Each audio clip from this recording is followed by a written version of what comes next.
Welcome to the podcast. It starts with you, with me, Vic O'Farrell.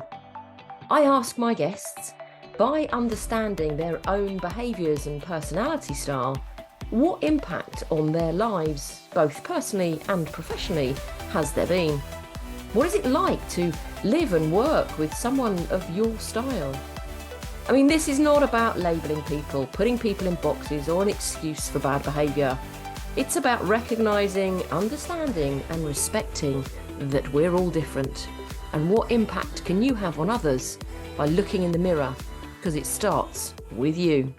So here we are, another episode of It Starts With You. Today I am joined by Alan. Alan, as I ask all my guests to, would you like to introduce yourself to the viewers and listeners, what it is that you do in this world? But also maybe describe your personality style as well. We had an interesting conversation before I hit record. Over to you. Thanks, Vicky, and hello, everyone. My name's Alan Evans. I am what is known as a principal learning consultant, which means I manage accounts within corporate business for people who want to develop their teams, their people, their personal selves. We do all kinds of things related to behavioural change, a bit like you, Vicky. Oh, we do. And so how would you describe your own personality and behaviour style? As we were saying just before the call there, I think I am if you measured me using a psychometric tool, I'm quite an extrovert, but I'm an introverted extrovert, meaning I quite enjoy learning with small groups of people. I've learned as I've got older, I like spending time on my own. I read an awful lot. I like to listen to a lot of things like podcasts and TED Talks. I'm a bit of a TED Talk fan. And try and absorb what the messages that they're telling me, and integrate it into the way I behave day to day. That's kind of a favorite thing to do. And of course, it helps me when I'm running learning sessions with people because there's plenty of stories you can borrow from other people if you don't have an appropriate one yourself.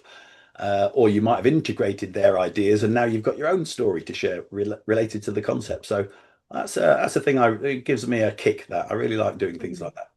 Yeah, it's interesting, and definitely, like you say, as you get older, because I think, the older we get, we get that learned behaviour, don't we? I mean, I am very self-aware of my extroversion. That actually, I wished I'd known this when I was back starting my corporate life, because I know that I probably peed off most of the people I worked with if they weren't an extroverted people person like me.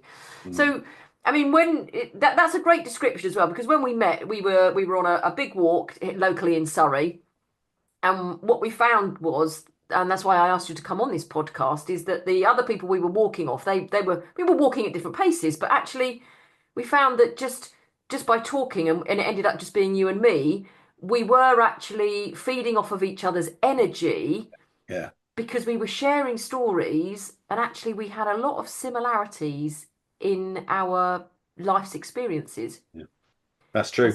And I think you're saying about, sometimes you piss people off. I think that a large part of what we do in business is because the stakes are high often in business, people do get pissed off by each other when they seem to be in the way of the results they're trying to produce. And that accentuates itself. And if we were to get better at noticing the thing that's pissing us off is also the strength the person brings.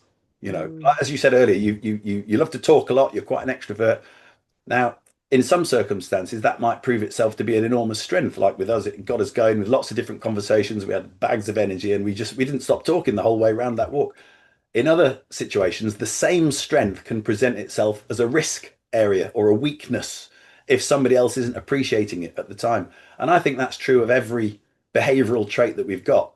There's no one great set of traits and one terrible set of traits. They're all the same traits, but played with the wrong person at the wrong time in the wrong instance, it suddenly becomes a problem for you. And that's where the whole self-awareness thing really helps people. Mm. It is. It's about, well, that's the podcast title, isn't it? It starts with you. And Mm. it's about helping people to look in the mirror at the at their own reflections of like, what is it like to be on the receiving end of you? I love using that word or that sentence that I borrow from Rob May, who's a previous guest on a previous recording. But it's what have you found? Not just what you've learnt about yourself, but actually what you've learnt about other people. So now you do all of this. What's your kind of profound learnings? I think I find I'm in quite a privileged position. And what I mean by that is I get to speak to people regularly who, if I'm in a group, I can create a situation where people feel safe enough to volunteer information that they wouldn't normally volunteer, especially within a group. That's Hmm. great. You create that kind of psychological safety, and people will say things. And once one person starts, it's like a domino effect. Everyone goes, blimey, this is a safe space. And we get to hear some stuff that they ordinarily wouldn't really confess to anyone. The same thing happens on a one-to-one basis when I coach people who are directors and executive directors of different companies. And it used to be, when I was a young man, I used to look up at these people and go, wow, what must it be like up there? And now that I'm an old man and that I'm coaching these people, and I'm thinking everyone is exactly the same. They still bring their same levels of anxiety and worry and self-doubt and imposter syndrome throughout their careers. And there's this constant voice in people's ear saying, careful, you're not good enough. You shouldn't be here. This isn't your job. There's this little voice of doubt constantly whispering in your ear. And I think my insight is that doubt can be helpful if you make it reasonable doubt that keeps you humble, gives you a level of humility, but it can be a bit debilitating if you let it take over and it becomes your constant inner voice. So there's a sweet spot to be hit there because you neither want to become overly anxious or overly arrogant. And so that voice can be helpful or hindering, I think. And Mm. again, people will tell me quite early on in conversations because it's closed. We have confidential conversations. Nothing goes beyond our one-on-one conversation, and that's quite strict. I keep that very strictly, and people will feel it, and so they feel it's a safe space, and we sort of get close to truth quite quickly. And I love that. That's the kind of conversation I love to have with people. Mm. Yeah, and that's definitely, coaching code of ethics, isn't it? About, what goes on in coaching stays in coaching. Right. Just what you said there, though, about imposter syndrome, because we all have imposter syndrome, don't we? It's just at Absolutely. which level it is. And you're absolutely right. There's a balance between being confident and being overconfident. In fact, I was having a conversation on WhatsApp with a client that I'm coaching with. And they came back and said, I'm really struggling with imposter syndrome today. And I'm like, okay, let's tap into that. Mm, Why is that? Because if we've all got it, that's fine. It's recognizing when it's surfaced its head. mm, Because some people don't even know that you're feeling anxious, you've got anxiety because imposter syndrome is talking to you. But this is all going on in our subconscious mind. Neuroscience is amazing, isn't it? It's all yeah. going on. And then picking up on anxiety because there was again a conversation that we were having before we started recording it. I said I really want to bring that in Yeah. about how you have dealt with anxiety before you've gone to do a big talk or a presentation because even us as professional speakers and professional presenters, we can still get anxiety Mm. before we step on that stage. So how do you deal with that? Yeah. You can almost choose to be anxious. Mm. You know what I mean? It can be a choice. You can decide. And if you realize you can decide to be anxious, you can also decide not to be anxious. So you're empowered by awareness, I find. I find the times I've been anxious, it's because I've been out of myself a little bit. I'm so busy worrying about either the future or the past that now you're open to anxiousness. But if you can just bring it all back and realize, actually, I'm just here sitting in this chair. There's just me here, really. That's all that's happening. I'm chatting to you on this. There's nothing that can go awfully wrong. My life isn't in danger. And I think when we bring it back into that level of mindfulness, you realize it's always a choice, but we are tricked into an illusion. As soon as somebody says, "Can you run that presentation for me in the morning? I can't make it." Suddenly there's this anxiousness, but yet you're still just the person, you're just sitting in a chair. But the thought process has come along and it generates this anxiousness. And now you can play the game of either choosing to be anxious and going with the thought process, or you can go, I see what's happening there. That's interesting, isn't it? Look what's happened to me. I've allowed myself to let that thought process run on and generate these levels of feelings in me. For me, that's a fascinating idea. And so you can reverse engineer it and play about with it in the opposite sense. Um, I remember doing a complete opposite thing when I was asked at a moment's notice to go and cover for, I was delivering a course in a place and there was a big conference on, and one of the speakers' plane had been delayed and they were going to be talking about leadership. The lady who was running it knew I was in the building doing a course on leadership and said, would you mind coming covering 45 minutes? We've got about 600 people in a hall waiting for a talker who hasn't appeared. I said, well, when is it? When is it on? And they said, well, it's in about 45 minutes. And I heard myself say, all right then. And uh, and then I thought, what am I doing? What am I saying? And then I realized the thought process is kicking in. So I sort of went, "Whoa," and then I was going, oh, just calm it down. Whoa, oh, calm down again. And I decided to go and sit in the audience and watch the previous speaker for the last 15 minutes. And that was interesting because then I got to make some connections to what the speaker was saying. And I wrote a couple of things on the back of a fag packet and thought, this will do. I've done lots of this stuff. And I deliberately went out to be ridiculously calm. I thought, I'm going to do some acting. I'm going to act not just calm, really calm, because the previous speaker had this fantastically nervous energy who brought great content, really good content, but they spilled it out so quickly that the audience, I could feel, were quite exhausted by the level of energy. So I thought I can choose to go on and do the opposite to that. And I sort of went on and walked slowly and talked slowly for the first few minutes. And it Mm. got a funny reaction from the audience. So that was interesting. That's me being playful with the idea that we all, like you say, we all have this going on. But Mm. if we become aware of what our triggers are, we can change them. If we become aware of what we're getting out of it, what the payoffs are, we can work to the payoffs that we want. And suddenly the whole game becomes fun. And that's really interesting. I mean, well done for jumping in and doing a 45. I suppose the thing is, as speakers, we should always have a talk available in our heads. Like Right. you say, it's not about having them scripted, is it? But no, I don't think anybody likes a really scripted No, definitely not. talk. But it's having those stories aligned. And like you say, it's all about stories and just pulling in those different stories Yeah, and saying what works. So I guess really then what you've just talked about is putting things in perspective right. Yeah. And and there are actually multi what's going perspectives, aren't on. they? Perspective. I mean, you could play the game of perspectual positions. Have you ever heard of that? You get therapists that help with this, where you can look out of your own eyes, which is what we're all usually doing. We look at the world based on our own beliefs, our own values, our own assumptions, the people we love, the things that we've got to do, our to-do lists, and all the things, our hopes and fears. And so we'd call that first positioning. Mhm. We're always talking to each other from that position.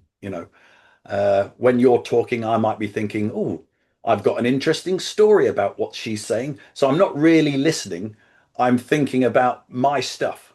So that's the downside of first positioning. But if I second position, I can try and get in behind your eyes and start thinking, I wonder what it looks like, the world, from Vicky's position. What must it be like in her working world, in her family world? What must it be like as a woman in this world? I can try and imagine it as much as I can, and that's called, developing empathy. Now I'm trying to think, what does she care about that I don't care about? What might she believe that I don't believe? And if I don't know some of the answers to those questions, I could ask and start to build a greater level of empathy. That's second positioning. Mm. And then there's other positions, the third, fourth, and fifth. I won't talk about all of them, but the third one is to stand back and give a dispassionate overview of what you're seeing between these two people. If you were Mm. to describe them as if you're on a park bench watching them, what would you say about their interaction? and then that takes the whole emotive side of it out, and now you're almost like a consultant or a doctor or something looking on. Yeah. That's an interesting way of perceiving things and helps you to bring things into But perspective. yeah, it's I always try and use the analogy of saying to people, 2 + 2 = 4. Yeah. And that's how most people would see it. But then so does 10 - 6. So does, Yeah. 5 - 1. There's different ways you can get to the results. And if we actually, for a moment, and it's about making these our biases into our conscious mind, isn't it? Mm. So it's like you say, that walk that we had where I just thought I've just found you fascinating, having that conversation with you, and probably the coach in you as well was getting me. I mean, I told you some stuff that I'm thinking we've only just met, and I was sharing so much stuff that I thought actually there's a. But again, like you said, It was you great. We had a real conversation, didn't we? We we had a did. proper conversation. Fantastic. You created a safe space for me to be able to do that, which is probably why you're an amazing coach, because that's a skill Mm. to Yeah, to create that space. it's something you try and build. We talk about creating safe spaces, and and again, this is a big leadership issue at the moment. Now we call it psychological safety, don't we? How do you create a psychological safety? And you've got people like Amy Edmondson who talks about ways to do it. Tim Clark has got a fantastic book based on levels of psychological safety, which I've really taken to heart, actually, where he talks about doing two things: giving people permission and giving people respect on different levels. And the very first level is, can you just, and this is oddly an odd one to get over. He says there's a threshold to get over. Can you get over the idea that you should include everyone and give them permission to enter your social circle and respect them just because they've got blood in their veins? Now, when you think about that, it seems straightforward, but many of us reserve our levels of respect until somebody contributes something. I might not respect you until you demonstrate how you're going to add value to my team. And if I reserve my respect for that, I've missed the very basic idea of inclusion, which is I shouldn't be waiting until you prove yourself. I'm supposed to be respecting you at the most basic human level. And and if I can do that, I will feel human for giving you that level of respect and permission to join, and you'll bring no harm. You'll feel the safety level, and you'll bring no harm, and you'll open up and speak freely. And now I'm going to get the best of your potential in the team because we've started well, and then there are another, several levels to talk about. But they all relate back to the way we respect each other and the way we offer different types of permission, which sometimes we don't. No, but isn't that how when we start a new job, say you've got a new position, whether it's within an existing organization or you've moved organizations, that's how we start, isn't it? We start with that respect because you've been employed, because you did a great interview and you are the right person. Right. Yet it really can change and quite quickly Yeah. to disrespect. Yeah. And Yeah. it's not always what someone said. Sometimes it's the other behaviors that we demonstrate as humans. Mm. How would you, if somebody's listening to this thinking, oh, I've got some real team issues at the moment, how would you say, give some support to just tiny steps to try and turn that around? I would say you mentioned it earlier. Watch out for your biases. We've all got them, but we often, our first, if you're feeling a bit defensive, your knee-jerk reaction is to say, "No, I haven't." You know, not me. But the truth is, we've It all, was Janet. yeah, it was her again. I've often run team activities to set people up to try and solve a problem together or do something to test what kind of trust they've got in the team. Now, what they often don't know is that I've deliberately sabotaged the activity to see if they'll notice, or will they start blaming each other for why it isn't going well. because I've deliberately done it to see will they listen enough and try and have enough empathy to realize actually he's given us all different bits of information, or he hasn't given us the correct information, or something else. And I've seen a mixture of things from teams absolutely at each other's throats saying it's you again. You never share information. And of course, this gives us a tricky but a tricky foundation to start from. But we have to let the behaviors come out so that we can start to say, all right, what happened? Where else does this happen? What's the underlying reasons for this happen? And it usually comes down to fear. Mm. People's fear is the thing that creates poor behavior. I would say that's the one word we could boil everything down to. People's varying levels of fear. Even the most assertive or overly assertive, we might say, it shouldn't be a word that because that really means aggressive people who look really confident, they're not when they're being overly aggressive. They're showing their levels of fear and they're becoming extreme versions of themselves.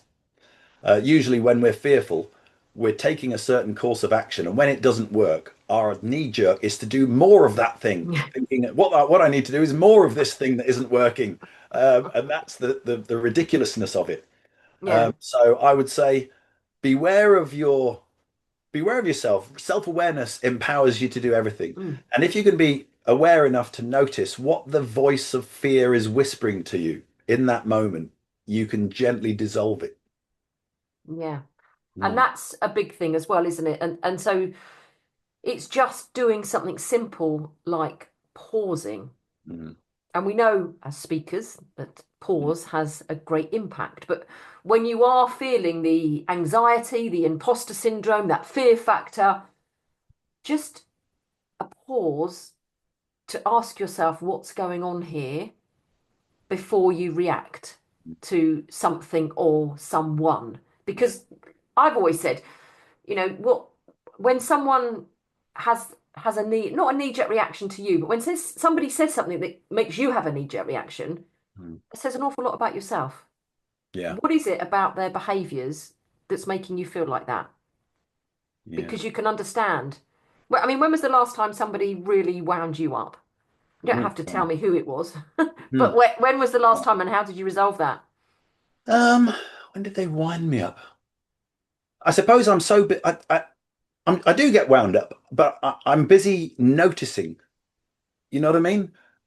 So the thing is, when somebody starts to wind me up, I start to notice that I'm getting wound up. I go, oh, that's interesting, isn't it?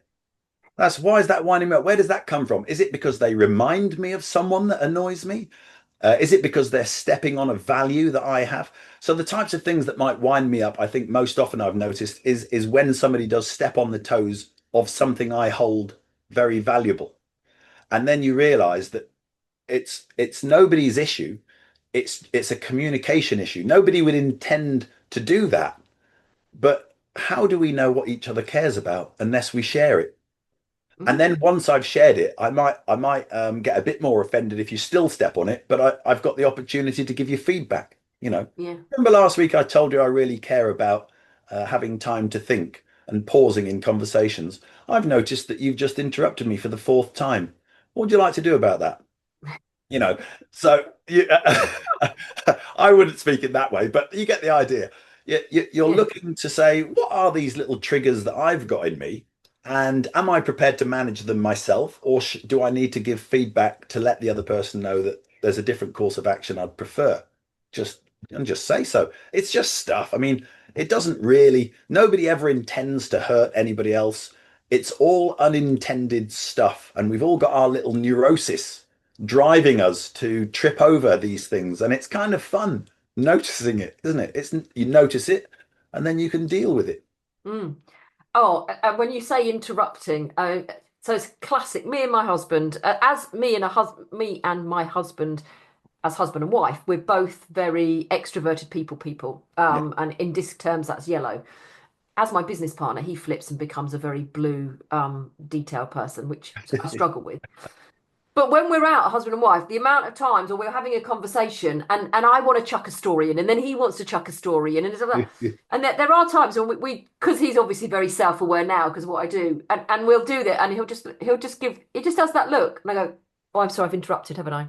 There you And it go. is that, but unless you bring it to the conscious mind, people unless you say it, but not in another way of like, oh, for God's sake, you keep interrupting me. Yeah. It's just that look of like, oh, I'm sorry, I've interrupted. And it's actually then it breaks it down and it doesn't then become this huge issue that That's right. you just see so much happen, don't you? It's those little things that just become snowball and then people have a massive fallout about it. And A in the friend in of the mine best who he interrupts quite regularly because he's an extrovert. He often notices himself doing it and then says, "Oh, I'm sorry, that's enough about me. What do you think of me?" Which is a nice way of him recognizing what he's doing. But there you go, yeah. awareness. Self-awareness. Yeah. It's a great tool to have and a very powerful tool to have. Mm. Sometimes it can frustrate me because I feel like I've sometimes got too much self-awareness and I start analyzing everything. But actually it's not. It's just who I am. Yeah, yeah. I mean, Tom Whitmore in his book on coaching talks about awareness as being an increase in the quality and the quantity of information you're giving yourself.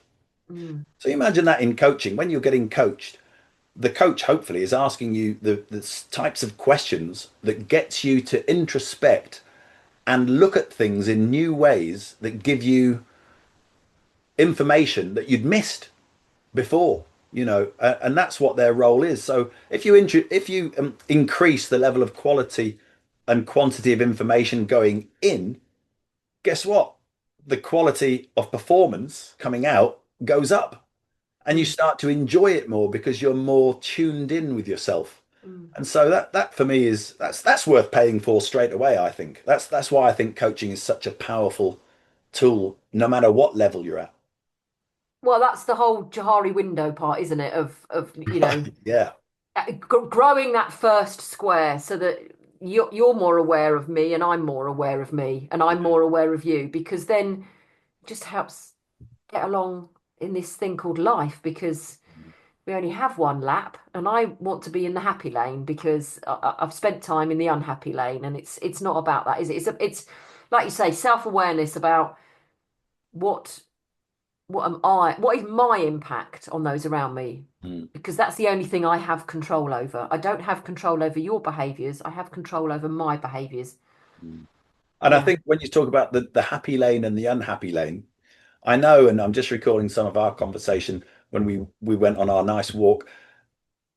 The way I view the unhappy lane, and I know we all have times where things look a bit low, is there's again through awareness a sense of what am I getting from this? I'm getting to do so. For instance, maybe a relationship breaks up, or um, your dog dies, or something you didn't want to happen happens, but it does happen because that's part of life. Even there, you get to just notice yourself. It's okay to be low, feel low, to mourn. Just mourn some more. Do those things, and just recognize where you are, that it's temporary, and you'll soon be out the other side. In the similar way, when you're feeling mega happy, recognize where you are, that it's temporary, and you'll soon be out the other side. Yeah. Yeah. That is the thing, isn't it? Our status is always a temporary status. Yeah, Yeah. Oh, Alan, I am loving this conversation. Um, but me I'm too. going to I'm going to ask you, as we kind of come to the end of it, what would you say if you could give your younger self a piece of advice? Ooh, that's a good question. A bit of advice to my younger self. I would say, Alan, stop and ask the wiser part of yourself if, without worry and anxiety, you wouldn't have arrived exactly where you are now, only more pleasantly. I would say that worry and anxiety, they are both, they're not tickets on some sort of express train to get you there quicker. You were going that way anyway. Leave them behind. They're extra baggage. That would be my advice to me. And I suppose that actually being your younger self and talking about travel and baggage is quite apt, really, isn't it? That's right. As you were cabin crew. I was a cabin crew member with Yeah. Virgin Yeah. and with Oh, Caledonian. oh, there you go. Okay, so that is wise words. And what piece of advice would you like to leave for the listeners? I think very much the same. I would say enjoy the highs as well as the lows. Enjoy the lows as well as the highs.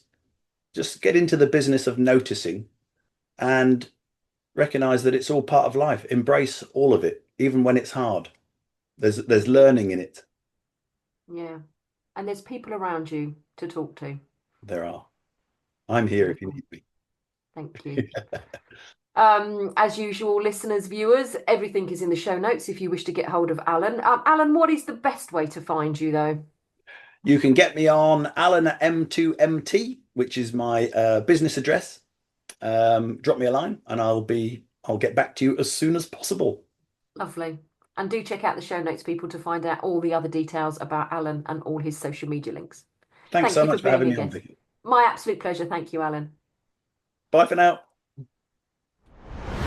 How has this conversation had an impact on you? What have you learnt? What will you do differently? Do leave a review on Apple or Spotify on It Starts With You podcast. And also leave a comment down below. Do also then connect with me on social media. I'm on Instagram, Facebook and LinkedIn. And why not even join the Facebook group It Starts With You and keep the learning ongoing. Thank you for listening.